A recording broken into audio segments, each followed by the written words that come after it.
Bonjour, bienvenue sur le podcast de Nancy. Aujourd'hui, j'avais envie de vous parler un peu de philanthropie, puis surtout de la philanthropie en temps de pandémie. Cette semaine, il y a eu 2 événements, dans le fond, que j'ai suivis de près. Il y a eu, bien entendu, la journée On jase-tu, que j'ai mentionnée en publication écrite sur les médias sociaux de Nancy, qui visait, en fait, cette journée-là à amasser des fonds pour briser l'isolement chez les aînés. Donc tous les fonds hier qui ont été amassés allaient à l'organisme Petit Frère. Et un autre événement qui est arrivé, c'est dans la ville de Québec, c'était la soirée bénéfice de l'ombre à la lumière de la YWCA de Québec. Sonia Bouchard, qui est une entrepreneure de la ville de Québec, puis qui est également ambassadrice de cet événement-là depuis, je pense, 3 ou 4 ans déjà, m'avait invitée à sa table virtuelle, donc merci beaucoup encore Sonia. Puis j'ai pu assister à cette soirée vraiment haute en émotions, qui aide dans le fond les femmes à sortir de l'itinérance ou de se sortir de situations difficiles dans leur vie. Donc, bien entendu, j'étais très touchée, très émue d'assister à cette soirée-là. Avant de parler plus de ces événements-là, je voulais juste mentionner que je me demandais si j'allais faire mon petit épisode de podcast sur la philanthropie. Parce que je pense que c'est un peu tricky parce qu'on sait pas si on doit en parler. C'est certain qu'on peut en parler de la philanthropie, mais c'est un peu... tu sais, je voudrais pas que ce soit mal perçu puis que les gens croient que j'en parle seulement pour me donner un petit boost d'ego ou juste pour montrer à quel point je suis charitable et cool puis à quel point je suis une bonne personne. Je pense vraiment que faut trouver l'équilibre à savoir si on en parle ou non parce que c'est certain qu'il y a peut-être des gens qui se valorisent en montrant à quel point c'est des bonnes personnes mais que c'est peut-être pas nécessairement pour les bonnes raisons. Comme j'ai entendu lors de la soirée de l'ombre à la lumière, la cause, en fait c'est pas la cause mais le problème de l'itinérance au féminin, on n'en parle vraiment pas beaucoup dans les médias. Puis c'est vraiment pourtant, c'est vraiment bien là, Sophie Paquet, qui est la présidente du CA, disait que chaque jour, ils doivent refuser une dizaine de femmes dans cet organisme-là. Puis ça, c'est on parle dans la ville de Québec. Donc ça veut dire que c'est certain que c'est un problème qui est bien là, puis qu'on doit vraiment faire avancer. Bref, c'est pour ça que je pense que c'est important quand même de parler des actions philanthropiques qu'on pose puis du bénévolat qu'on fait. Bien entendu, encore une fois, tout est dans l'équilibre. Faut pas juste parler de ça non plus, mais il y a vraiment des bénéfices à ça. Pour revenir sur l'aspect pandémie et philanthropie, ce que je voulais vous mentionner, c'est que la soirée de l'ombre à la lumière, les organisateurs et les organisatrices se demandaient si les gens allaient être au rendez-vous pour faire des dons. Puis je pense que le fait que l'événement était en virtuel posait beaucoup de problèmes puis de questions pour les organisateurs parce que normalement, lorsqu'on fait une soirée bénéfice comme ça, paye dans le fond une table pour un peu plus l'expérience, disons, qu'on va être avec nos collègues, avec nos amis, des fois c'est des tables corporatives, puis c'est comme c'est carrément une sortie puis une activité d'équipe de team building. Mais là, bien entendu, c'était tout virtuellement par Zoom. Mais c'est ça, les gens se demandaient si le taux de participation et le taux de donation allaient être là, mais ils ont su relever cette épreuve-là avec brio. C'était super émouvant de voir que toutes les émotions transmises par les femmes qui ont fait des témoignages qui sont allés à la Y, on était capable de vraiment ressentir comme si on était dans la salle avec elles lors d'un événement en personne. Donc, j'aurais dit c'était vraiment un événement réussi. Puis l'aspect monétaire, bien entendu, c'est ça que je voulais aborder.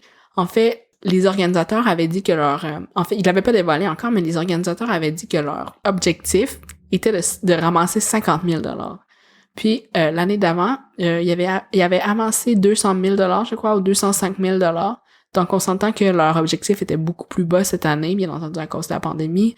Il y a beaucoup d'incertitudes. Est-ce que les gens veulent donner encore, même si justement on sait pas qu'est-ce qui va arriver dans le futur. Je suis vraiment touchée de voir que oui, les gens étaient là, étaient au rendez-vous parce que le montant amassé au courant de la soirée était de 201 000 $. Donc c'est énorme encore une fois. Puis c'est quasiment le même montant que l'année passée, donc il y avait pas vraiment de différence. Là, on parle d'une coupe de milliers de dollars. Donc les gens étaient vraiment là. Puis je trouvais ça vraiment beau de voir que oui, la philanthropie en temps de pandémie, ça se peut. Puis j'ose même dire que la philanthropie en temps de pandémie, c'est encore plus important que en temps de, disons en temps normal, là. Je dis normal entre guillemets. Mais oui, parce que justement, nous, en tant que personnes privilégiées, puis je me considère comme une personne très très privilégiée, même si notre quotidien est chamboulé, puis que notre santé mentale va peut-être moins bien, on peut toujours se dire que c'est certain qu'il y a des gens qui ont encore plus besoin que nous, qu'on soit là, puis encore plus qu'avant. Donc, Ça, c'est vraiment quelque chose qui m'a touchée hier en assistant à cet événement-là. Donc, j'étais vraiment contente de voir que les gens aussi pensaient comme moi, parce qu'ils étaient au rendez-vous, que c'est vraiment le temps de se serrer les coudes. Le deuxième événement cette semaine qui m'a donné envie de parler de philanthropie, c'est la journée On Jase-tu qui a eu lieu hier, le 19 novembre. Cet événement-là servait à amasser des fonds pour l'organisme Les Petits Frères. Je l'ai mentionné hier, je m'y implique depuis maintenant, je pense, presque 1 an.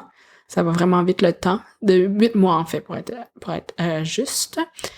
J'avais donné mon nom en février passé pour faire des visites à domicile à des personnes âgées seules ou isolées. Mais bien entendu, avec la COVID, encore une fois, ça a chamboulé tous les plans et il n'y a pas eu de visite en personne. Cependant, l'organisme a lancé, dans le fond, un appel à la population pour débuter une chaîne d'appel pour les personnes âgées. Puis, bien entendu, ça allait de soi que j'allais participer à la chaîne d'appel. Puis, depuis maintenant 8 mois, j'ai des appels, dans le fond, bi-hebdomadaires avec une dame que j'ai appelée hier dans ma publication, Madame L. Puis, ça m'a donné envie de vous lancer un peu un défi, mais juste de vous dire, dans le fond, de vous inspirer à faire du bénévolat. Parce que en ce moment, à cause de la pandémie, on est plus chez nous. On sort moins. Même nous, on est isolés à un certain point. Mais c'est ça que je disais dans ma publication hier. Autant je suis là pour Madame L, autant elle est là pour moi, puis elle s'inquiète de ma santé. Des fois, quand le moral est plus bas, elle s'y inquiète, elle me parle de ma famille, elle me parle de mon chum, elle me demande si mon air climatisé a été réparé. C'est vraiment bénéfique autant pour elle, à mon avis, que pour moi. Puis c'est pas plus pour moi que pour elle, mais aujourd'hui, on s'est parlé juste avant l'enregistrement de l'épisode de podcast, puis elle m'a dit « Hey Rosie, je pense qu'on est devenus des amis, penses-tu? » Puis ça m'a vraiment touchée parce que moi, je la considère comme mon amie. J'y parle depuis 8 mois chaque jour, pas chaque jour, 2 fois par semaine. Donc, c'est certain qu'on développe des complicités puis des amitiés avec les gens. Fait que, bref, tout ça pour vous dire que oui, en temps de pandémie, ça se peut qu'on ait moins de sous puis que ça soit incertain puis que, je sais pas moi, qu'on ait des diminutions dans notre salaire ou des pertes, carrément une perte d'emploi aussi. Mais une chose qu'on a encore, puis encore plus qu'avant, c'est du temps.